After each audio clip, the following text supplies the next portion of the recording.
Hola, ¿cómo estáis? Hoy quiero hablar del caso de Noelia del Castillo. Hace casi una semana que ha pasado todo este revuelo con el caso de Noelia y creo que se ha dicho de todo, pero me parece que hay como ciertos matices que todavía no están expuestos o nadie ha profundizado en ellos, que tiene que ver con implicaciones que este caso nos deja a la vista. Mi idea de hacer este vídeo viene de haber visto como algunos vídeos de otros creadores como Dani Novarama, que tiene un canal que se llama Decode y que yo sigo pues con mucho gusto porque me aporta un montón. Pero esta vez le he visto en este vídeo que habla sobre la eutanasia, le he visto una carencia concreta, o que a mí me lo parece. A lo mejor para él es algo, lo que yo voy a decir es algo estúpido o falto de sustento filosófico o intelectual, no lo sé. Bueno, sea como sea, vamos a hablar de esto y a ver, espero que os guste, y si os gusta ya os voy pidiendo desde ya que le deis like, que le deis a la campanita y os suscribáis a este canal, que es muy pequeñito, y si podéis hacérselo llegar a Dani para que me pueda contestar sería fantástico. Bueno, aquí empezamos.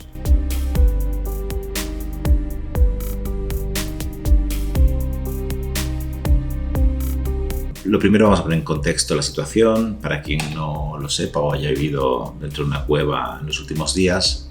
Noelia del Castillo es una chica de 25 años que ha sido, le han aprobado una eutanasia. En España la eutanasia es legal desde el año 2021, que se aprobó una ley. La eutanasia, esta ley está aprobada no para cualquiera, no para todo el mundo, no es un suicidio asistido, no es como me quiero morir porque ya no aguanto más, entonces pido que me inyecten cianuro y me muera rápido. No funciona así. Tiene que haber una comisión médica, un informe donde tu situación sea realmente insostenible, donde haya un dolor crónico, etcétera, etcétera, etcétera. Un montón de detalles que tienen que juzgar los profesionales para decidir si sí es apta para recibir la eutanasia o no. Tanto Dani como la mayoría de la gente que hemos visto ha hablado de esto desde el punto de vista de la chica, de su derecho individual a escoger su muerte. Me parece bien, creo que para mí ese lado es relativamente claro. Una persona tiene que tener derecho a escoger su vida, y su muerte es como forma parte de una necesidad básica que tenemos el ser humano, que es la libertad para decidir sobre nuestra propia vida. Entonces, para mí ahí está claro.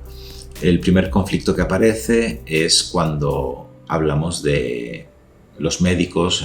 Para mí hay un ligero error en este tema de la eutanasia. No un error, quizás la palabra sea otra, pero hay algo concreto que es curioso, y es que sean médicos quienes tienen que ocuparse de la ejecución de la eutanasia.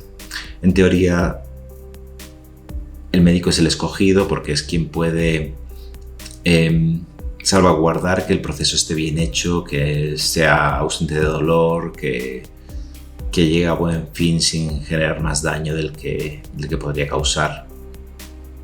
Imagínate que haya una eutanasia mal ejecutada, que te deje un dolor crónico todavía mayor del que ya tenía el paciente, y eso se entiende que es el médico el que tiene que salvaguardar que el proceso sea así. Entiendo que por un motivo funcional y de conocimiento él sea el elegido, pero aquí hay un conflicto moral básico y primario, y es que según el juramento hipocrático, desde los principios de los tiempos, los médicos están alineados con la vida. Su primer objetivo, su norma, aquello que no deben incumplir nunca, es que toda la medicina tiene que estar enfocada en intentar salvaguardar la vida, los cuidados paliativos solo son aceptables cuando no hay posibilidad de preservar la vida. Si hay posibilidad de preservar la vida, siempre se va a recomendar intentar un tratamiento. Cuando es paliativo es porque se da por desahuciado a un paciente, es decir, que no hay posibilidades de salvarlo, entonces un cuidado paliativo es para aceptar el bienestar. En ese sentido, la interpretación de la ley, digamos que lo que dice el sustento filosófico que hay para que sea el médico quien hace esto, es que se trata a un paciente que solicita la eutanasia como un cuidado paliativo prácticamente, porque lo que se está es cuidando que no haya más daño y que no haya más sufrimiento del necesario, cuando lo que se está haciendo es lo contrario, se está forzando una vida que no va a terminar por sí misma, o que se puede, digamos, lo diferente que se puede mantener y alargar en el tiempo. Se está intentando quitar esa vida por voluntad del paciente, eso está claro, de manera lo menos traumática o lo menos dolorosa posible. Entonces, para mí no es exactamente lo mismo, o sea, no es lo mismo un cuidado paliativo de alguien que no puede salvar a activamente hacer algo por acabar con una vida. Para mí hay un conflicto moral y además hay muchos médicos que realmente lo entienden como un conflicto moral. Tanto es así que existe la objeción de conciencia en esos temas de eutanasia, es decir, si tú eres médico, no sé si llegó a pasar en este caso, no estoy seguro, no he estado tan en pormenores, pero seguramente hubo alguno que otro médico que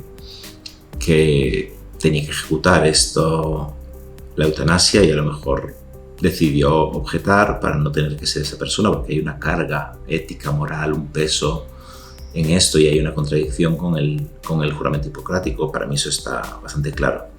Es más, una de las causas que dicen que ha hecho de este caso un caso un poco especial es que se ha dilatado mucho en el tiempo porque no había una claridad, o digamos que los médicos que tenían que firmar el informe que dejase claro que era merecedor de aprobar esa eutanasia, parece ser que no querían dar el último paso porque era un caso un poquito todavía medio dudoso o conflictivo, lo cual deja claro que hay un conflicto dentro de los médicos. Los médicos no quieren, y yo lo comprendo, no quieren permitir o participar en la muerte de otra persona, de una persona a la que pueden salvar. Hay un rechazo a eso, una defensa. Digamos que no es fácil esa parte, y es el primer conflicto moral que existe, pero para mí existe un segundo conflicto moral del que no se habla, y es que esta ley que existe desde 2021 en España, evidentemente en España tiene un matiz tremendamente político dentro del ecosistema político español, donde hay esa gran división entre los conservadores y los progresistas, entre la izquierda y la derecha, PSOE, Podemos por un lado, PP, Vox por otro, además de los partidos nacionalistas y todo este entramado que hay en España, que lo hace bastante complejo. Bueno, complejo hasta cierto modo. A mí lo que me parece es que la política en España es bastante simplista, pero bueno, eso es otro tema. Digamos que esta decisión fue tremendamente política. Se entiende que Pedro Sánchez es un fantástico estratega, es una persona muy manipuladora que entiende las tramas de poder, las estrategias de poder. Eso es lo que sabe medrar dentro de las estructuras, por eso ha llegado donde está. No es el político más brillante con el mejor discurso, lo que es una persona que sabe medrar, que sabe escoger sus momentos y ponerlos a su favor, y para mí esta ley forma parte de esto.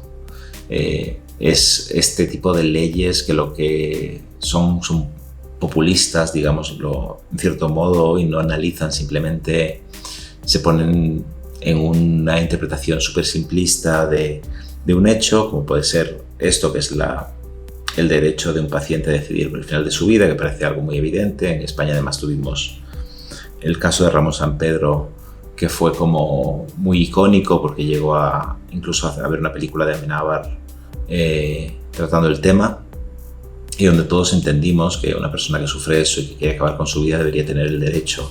Entonces está tratado desde el derecho individual del individuo a poder hacer eso. Lo que nadie nos está hablando es de por qué el Estado ejerce de ejecutor de ese derecho.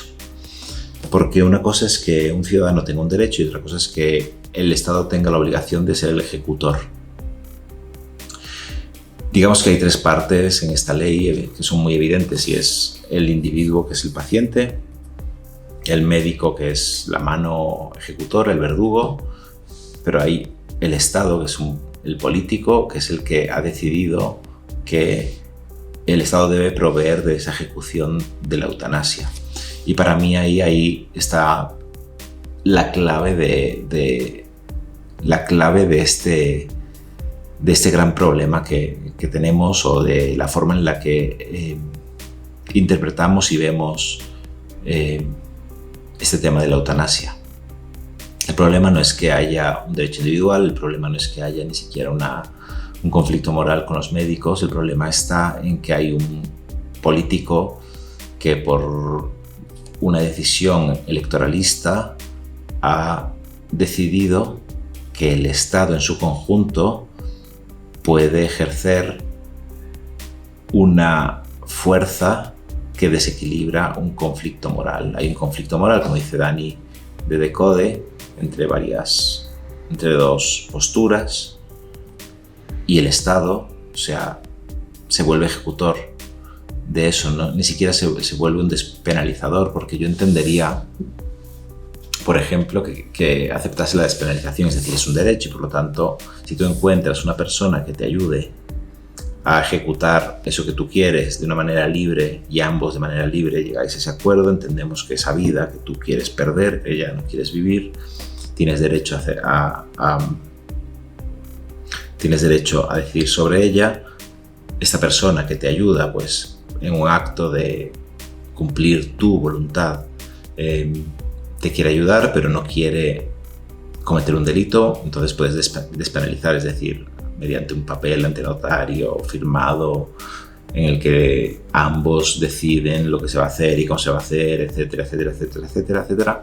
Cuando eso suceda, la persona que te ayuda a ejecutarlo no tiene consecuencias penales. Eso podría ser una figura, una forma, un proceso en el que se podría,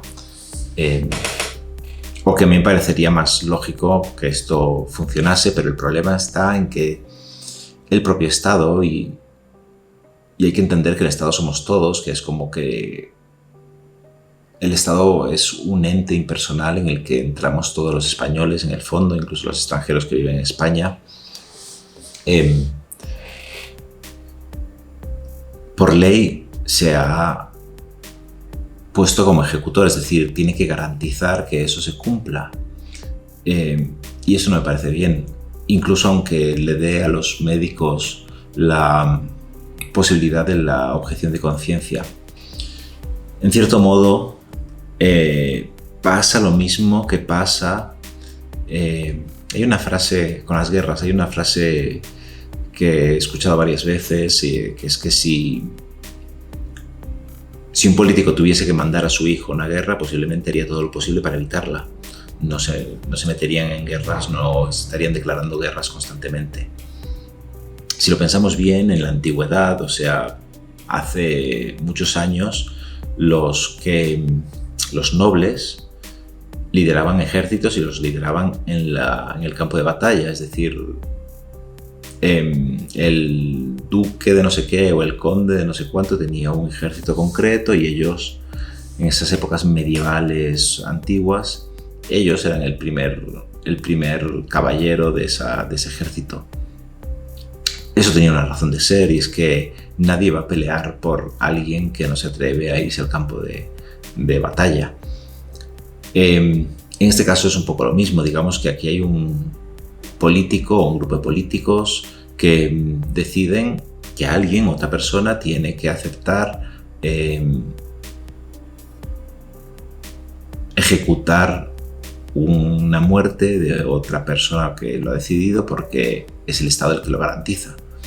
Ni siquiera me parecería bien que el Estado no recurriese a los médicos y empezase a recurrir a una profesión, a una figura o otro empleado público estilo un verdugo que sea el que te tuviese que ejecutar. Tampoco me parecería correcto.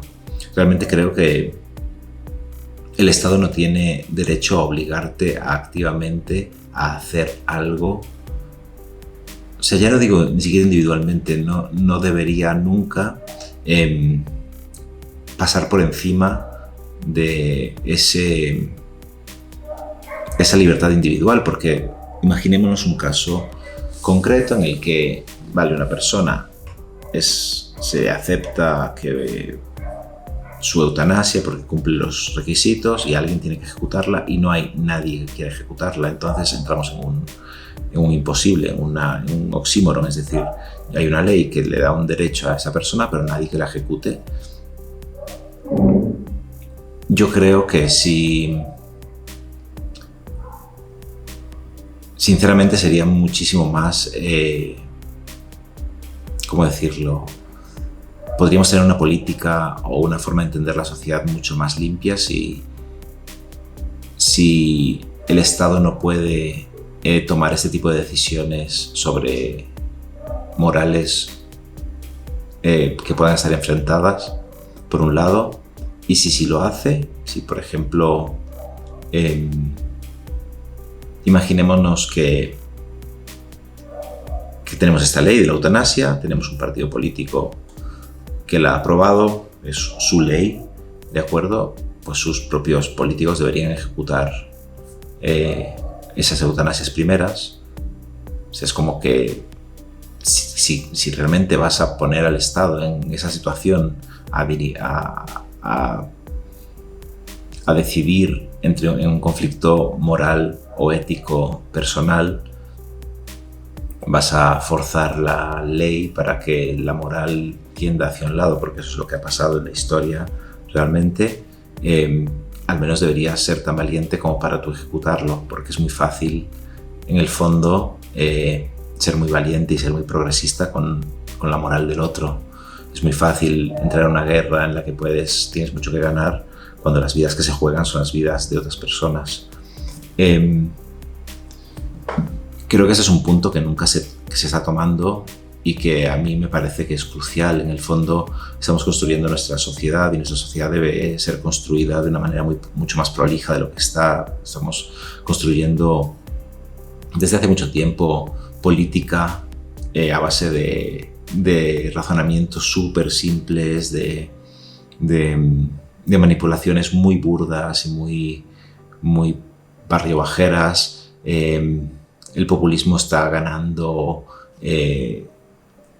muchísimo terreno gracias a la época de Twitter, a este titular que es el que vende, y a falta de profundidad, donde no se está entendiendo cuáles las auténticas implicaciones que tiene esta decisión para nosotros como pueblo, porque en el fondo el Estado es reflejo de un pueblo. No es que sea simplemente una figura de poder, un Estado es algo más que eso. Cuando en el Leviatán se explica lo que es un poco el Estado, que hay una figura que representa eso, el Leviatán es como un monstruo creado de personitas, y entonces el Estado somos eso, el Estado es como un ente gigante que lo configuramos todos. Cuando configuramos un Estado así de mal hecho, de poco conciliador del mismo pueblo, el Estado es el que se acaba derrumbando. Yo tengo la sensación de que este tipo de acciones que es clarísimo que se toman pensando en fines electorales, al final acaban deteriorando la unidad estatal o la sensación de apego con tu país o con tu estado, porque a mí yo puedo estar muy de acuerdo con los derechos de Noelia, pero no estoy nada de acuerdo con que la ejecución sea obligatoria por parte del Estado. Yo no creo que el Estado deba garantizar ese tipo de acciones. Como he dicho antes, creo que la despenalización es el camino correcto y que lo que hemos tenido ahora es un conflicto, ¿cómo decirlo? ¿Cómo es la palabra? Algo que es viral, que es controversial, que hay discusión, justamente porque no está bien articulado la ley. Creo que la ley está mal articulada. Y bueno, hasta aquí el vídeo. Si te ha gustado, si crees que ha sido interesante lo que has escuchado, si te ha aportado algo, me encantaría que le dieras like, que te suscribieras, que le des a la campanita si quieres seguir viendo vídeos y ayudarme a crecer este canal. Si tienes algo que comentarme, si no estás de acuerdo con mi postura sobre que el Estado no debe garantizar la ejecución de la eutanasia, pues en la caja de comentarios te leo lo que me tengas que decir y te responderé, defenderé mi punto, o quizás no tenga que hacerlo porque a lo mejor me convences de ello en un simple mensaje, pero sí estoy abierto a escuchar, evidentemente, y eso me encantaría. Incluso si Dani de Decode tiene algo que decir, me encantaría poder hablar con él, porque quizás yo no soy tan buen comunicador como él, pero tengo una forma de entender esto y creo que es un tema que no se ha tratado, que es cómo el Estado se ha tomado un papel que quizás no le corresponde y como quizás una forma de gestionar ese tipo de cosas menos llevada a un extremo, sino más equilibrada, más en un punto donde genere menos fricción de ambos lados, sería un poquito más aceptable y evitaría gran parte de conflicto y nos uniría más como pueblo seguramente. Espero que estés muy bien y buenas noches. Nos vemos pronto.